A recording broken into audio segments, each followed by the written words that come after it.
عقلت به صورت کامل برای کی داده شده؟ برای ما. در حدیث صحیح بخاری ثابت، مسلم شریف ثابت، آیت قرآن ثابت. عقل زن ناقص، عقل مرد کامل. تو بی عقل نیستی خواهد، تو عقل داری. ولی طفل عقل نداره در خانه، اما تو هم عقل داری. چرا بعضی کارهای طفل میکنه که تو نمیکنی؟ عقلش درجهش کم است، درجهش کم است. حضرت رسول الله علیه السلام میگه که اگر بخواین راستش کنین نمیتونین. او از استخوان کس ساخته شده دیگه. نمیتونی بگو یه ما ساخته نشدیم خیزک بزنی.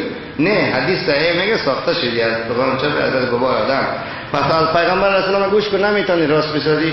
با مو کجیش به همراه زندگی کو، یگان بی‌حوصلگی های، یگان گپایی که میزنه زندگی کو به همراهش. اگر بخوای راست کنی راستش کو. راست که کنی چی میشه؟ باز کج که باشه، استخوان باشه، چی میشه؟ میده.